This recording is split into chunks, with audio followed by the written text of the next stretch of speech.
Louvado seja nosso Senhor Jesus Cristo. Nós vamos dar continuidade à nossa reflexão sobre o mistério da Eucaristia, nosso 39º encontro, e vamos trabalhar hoje a oração eucarística para várias necessidades. Sendo que esta reflexão, nós vamos precisar de duas reflexões. A primeira hoje, na semana que vem, a segunda, porque nós vamos ver todas essas questões do desenvolvimento desta oração eucarística. Então, nós encontramos esta oração eucarística para várias necessidades. Essa oração eucarística foi aprovada em 6 de agosto de 1991, pela Congregação do Culto Divino e da Disciplina dos Sacramentos. Esta oração eucarística, conhecida como oração eucarística do Sínodo Suíço. Trata-se de uma oração eucarística que, com relação ao prefácio e à primeira intercessão, comporta 4 variantes. Aqui nós vamos ver a primeira, e semana que vem nós veremos as outras 3 outras variantes. Então vamos ver a primeira variante que nós encontramos dentro dessa oração eucarística para várias necessidades. Começa-se então um prefácio. Esse prefácio vai ser móvel para 4 outras circunstâncias. Então essa é a primeira circunstância. Então começa o prefácio com diálogo entre o presidente da Assembleia e a Assembleia. O presidente diz: "O Senhor esteja convosco", ao que a comunidade responde: "E com teu espírito". Corações ao alto, a comunidade responde: "Nós os temos dirigidos ao Senhor". O presidente diz: "Demos graças ao Senhor nosso Deus", e o povo responde: "É digno e justo". Agora começa o prefácio, falando então de toda essa ordem da salvação. Todo esse sentido da salvação que o Pai realiza por meio do seu Filho, É claro que também sobre a ação do Espírito Santo. Começa assim: "É verdadeiramente digno e justo,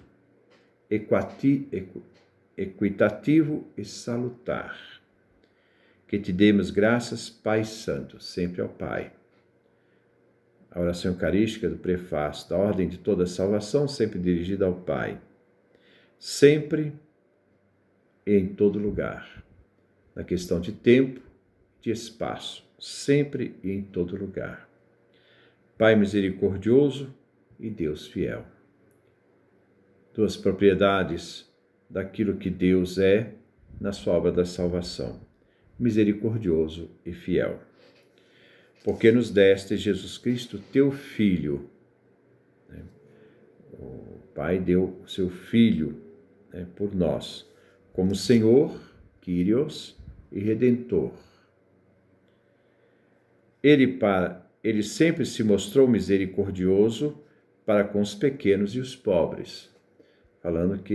Lembrando sempre aquela expressão que o Evangelho, aos pobres é anunciado o Evangelho. Então, os destinatários do Evangelho, para com os enfermos e os pecadores, aquelas realidades frágeis, as pessoas frágeis da realidade. E se fez próximo aos oprimidos e aflitos. Então, toda essa realidade da obra da salvação que o Pai realiza por meio do seu Filho, que se faz próximo da miséria humana.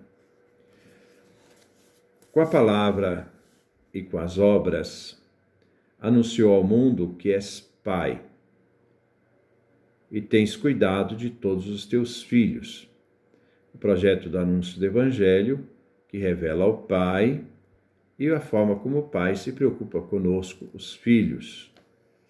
Por isso, com os anjos e todos os santos, te louvamos e bendizemos, toda a corte celeste, E cantamos o hino da sua glória, dizendo sem fim. Então, diante desse pequeno prefácio, nós já entramos no trisságio. Santo, santo, santo é o Senhor, Deus dos exércitos. Os céus e a terra estão plenos de tua glória, hosana nos lugares excelsos. Essa primeira parte, lembrando-os a Isaías, na vocação do profeta Isaías, do livro de Isaías. Bendito que vem em nome do Senhor, hosana nos lugares excelsos. Aclamação de Jesus que entra em Jerusalém. Agora continua, né, essa exposição da obra da salvação que o Pai realiza por meio do seu Filho, nos preparando já para a narrativa no caso ali, das palavras eucarísticas. Verdadeiramente é santo e deve ser glorificado, ó Deus. Então, Deus é santo, o Pai é santo, e ele deve ser glorificado, é um dever, é um reconhecimento que nós devemos ter em relação a Deus, que ama os homens. O destinatário de toda essa salvação são seres humanos, que sempre te fazes presentes a eles na peregrinação da vida. Em toda essa caminhada, que Deus então sempre se faz nosso companheiro de caminhada. Verdadeiramente é bendito teu Filho. Então ele começa que Deus deve ser glorificado, né? Esse Deus que é glorificado também nos revela por seu Filho, então ele é verdadeiramente bendito, o Filho. Bendito é o fruto do teu ventre, o Filho é bendito, o Filho do Pai eterno, que está presente no meio de nós, que se manifesta na realidade humana, que está presente no meio de nós, também nós sabemos essa presença eucarística. Quando nos congregamos por seu amor, então ele está presente nessa unidade que a Igreja forma na Eucaristia. E como outrora aos discípulos, então agora ele vai fazer uma referência aqui aos discípulos de Emaús, a palavra que nos prepara para a celebração da Eucaristia. E como autor aos discípulos, nos abre as Escrituras e parte o pão para nós. E é justamente no partir do pão que Jesus, então, é reconhecido. Segue agora a primeira epiclese. Esta epiclese, aqui, ela vem dirigida ao Pai, para que o Pai envie o Espírito Santo para santificar, né, as espécies eucarísticas, o pão e o vinho. Conseguinte, te rogamos, Pai Clementíssimo, novamente se dirige ao Pai, que mandes teu Espírito Santo, o Espírito Santo que santifica as oferendas, que santifique esses dons do pão e do vinho, a fim de que se tornem para nós o corpo e o sangue de nosso Senhor Jesus Cristo. Então, essa epiclese sobre as ofertas, né? Para que essas ofertas se tornem o corpo e sangue. Essas palavras são as palavras, né, do presidente na celebração. Agora, há uma realidade entre a narrativa da paixão e depois as palavras de Jesus. Então, na narrativa da paixão, ele, na véspera da sua paixão, na noite da última ceia, tomou o pão e pronunciou a bênção, partiu e o deu a seus discípulos, dizendo. Novamente aqui nós temos os 4 verbos eucarísticos para o pão, né, para a consagração do pão e pronunciamento das palavras de Jesus, onde realmente aquele pão e vinho se transforma no corpo e sangue de Cristo, né, a presença real do Cristo. Então ele diz, ele tomou o pão, verbo tomar, pronunciou a bênção, pronunciar, partiu, verbo partir, e deu a seus discípulos, dizendo. Então, tomar, abençoar, partir e entregar, dar. São os 4 verbos eucarísticos para o pão. Dizendo. Quando começa, então, esse gerúndio dizendo, aqui há um salto, porque agora é o próprio Cristo que fala na boca do sacerdote. Então, aqui age o sacerdote, né, onde Cristo, o eterno sacerdote, age, se faz presente na vida do sacerdote. Né? Tomai e comei dele todos, pois isto é meu corpo, que por vós está prestes a ser entregue. Sempre numa dimensão futura. Aquele corpo que está ali é o mesmo que vai ser entregue, mas os discípulos antecipadamente participam do mistério da cruz naquela ceia. Aí termina as palavras de Jesus e começa novamente a narrativa. Do mesmo modo, depois de ter ceado, tomando também o cálice, pronunciou a bênção de ação de graças e deu aos seus discípulos, dizendo. Agora tem os 3 verbos para a consagração do vinho, que se transforma no sangue de Cristo. Então, depois da ceia, de ter ceado, vocês lembrem que uma reflexão que eu fiz do Evangelho de Lucas faz essa distinção dos 2 cálices, o cálice da Páscoa e o cálice da bênção. Então, tomando o cálice, o verbo tomar, pronunciou a ação de graças, então agradeceu e deu a seus discípulos, dizendo, o verbo dar. Então, tomar, dar graças e dar, entregar aos seus discípulos, dizendo. Ao terminar essa narrativa, agora age em persona Christi, né, na pessoa de Cristo, o sacerdote. Você vê o sacerdote, você vê a palavra sacerdote, mas é o Cristo Jesus que age, porque ele é que é o autor do sacramento, não o sacerdote. O sacerdote age na pessoa do Cristo. Então, tomai e bebei dele todos, pois este é o cálice do meu sangue, da nova eterna aliança. 2 realidades que Jesus realiza no mistério da cruz, antecipada no mistério da ceia eucarística. É uma nova, a realidade que se coloca diante da antiga, e uma aliança que agora é definitiva, eterna, que por vós e pelas multidões está prestes a ser derramado em remissão dos pecados. Está sendo derramado no futuro próximo, mas é uma realidade que os discípulos já participam na Eucaristia. Fazer isto em meu memorial. Então aqui termina o sacerdote que age na pessoa do Cristo. Por isso, agora vem as orações seguintes, né, que compõem a compreensão do corpo de Cristo, a igreja ministerial, a igreja padecente, a igreja itinerante, a igreja gloriosa. Por isso também nós, Pai Santo, celebrando o memorial de Cristo, teu Filho e nosso Salvador, novamente sempre dirigido ao Pai, que pela paixão e morte de cruz, mistério da redenção, conduzistes à glória da ressurreição e fizeste sentar à sua direita.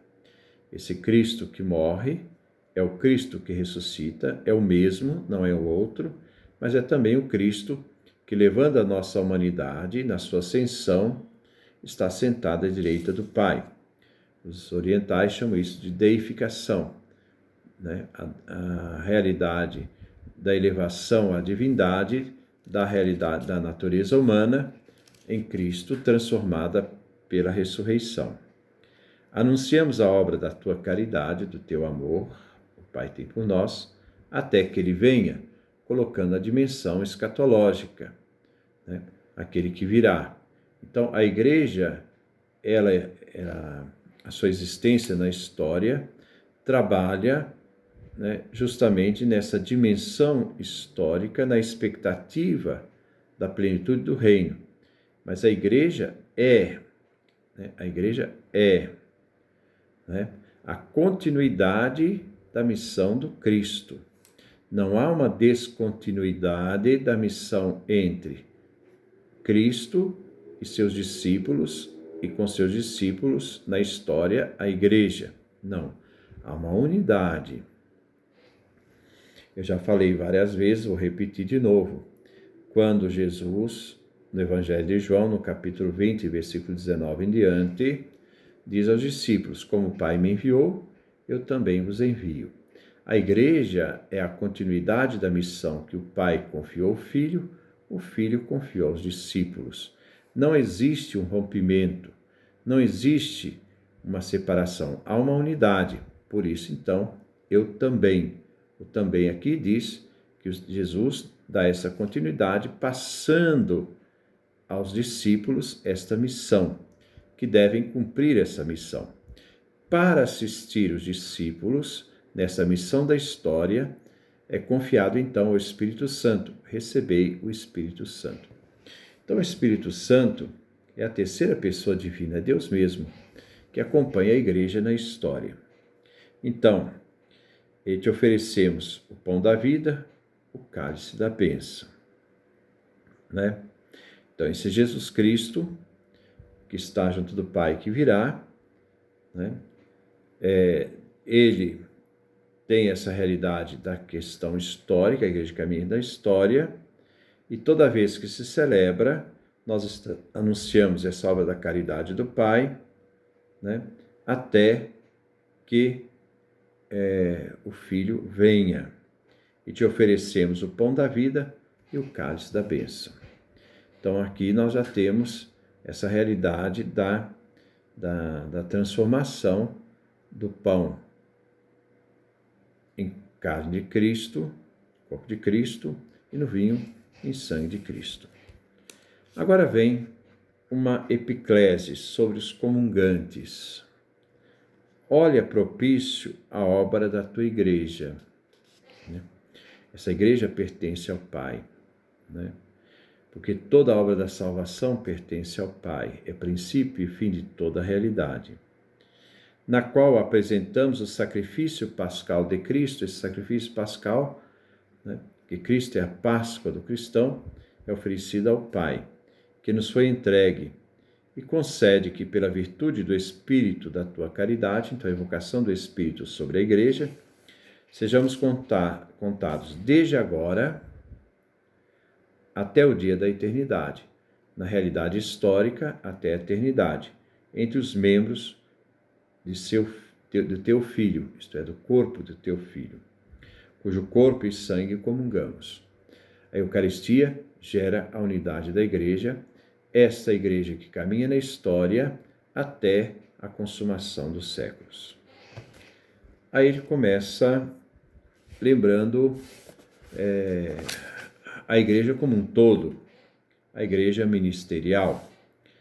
Digna-te, Senhor, levar tua igreja à perfeição na fé e na caridade. O amor é a caridade. Juntamente com o nosso Papa, cita, no caso aqui Francisco, e nosso bispo, cita o bispo, com todos os bispos, presbíteros e diáconos, então toda a igreja ministerial, e com todo o povo que adquiriste. Aqui há um acréscimo, que não é só a igreja ministerial, mas também o povo dos batizados, porque também os batizados participam do sacerdócio comum dos fiéis. Abre nossos olhos para que reconheçamos as necessidades dos irmãos.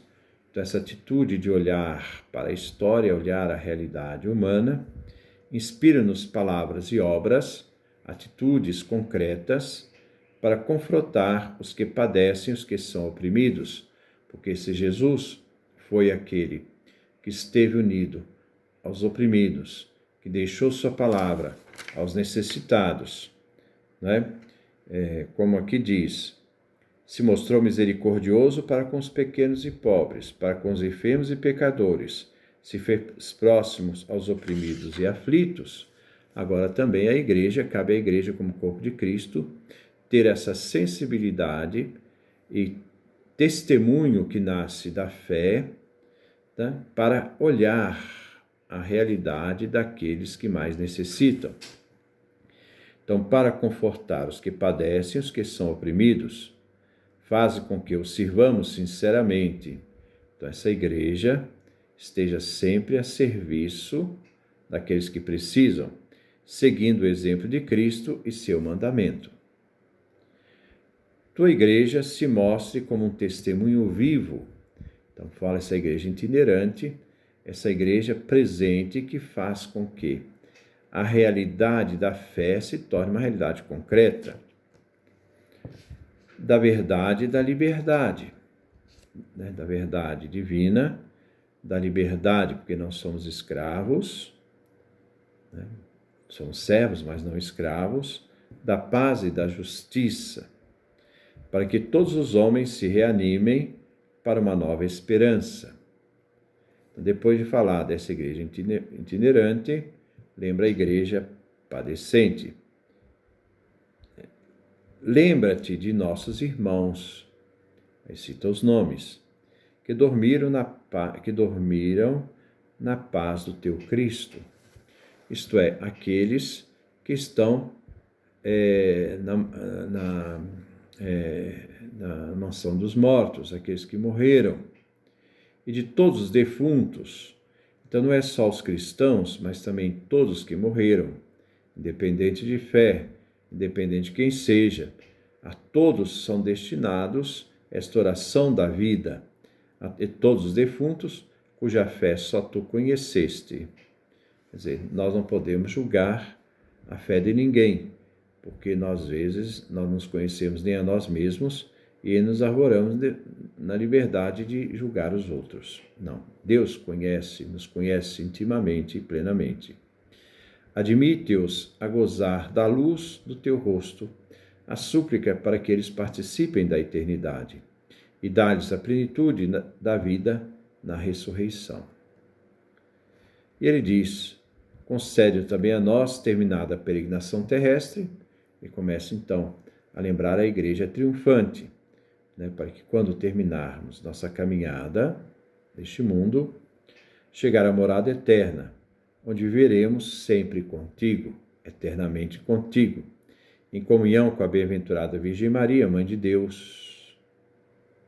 Então, em comunhão com a bem-aventurada Virgem, Mãe de Deus, Maria, com os apóstolos e mártires. Você pode também falar o santo que você celebra o dia. E com todos os santos, te louvaremos e exaltaremos. Agora vem a doxologia final. Por Jesus Cristo, teu Filho, por meio dele, com ele e nele, por meio de Jesus, o Filho, com o Filho e no Filho. É a ti, Deus Pai onipotente, novamente a Pai, essa doxologia se dirige totalmente ao Pai, com princípio e fim de toda a obra da salvação. É a ti, ó Pai, Deus Pai onipotente, na unidade do Espírito Santo. Então, ao Pai, toda honra e glória, por todos os séculos dos séculos. Amém. No nosso próximo encontro, nós vamos trabalhar essas variantes desta oração do Sínodo Suíço, oração eucarística para várias necessidades. Então, que Deus nos dê a sua graça, a sua bênção, a sua face resplandeça sobre nós.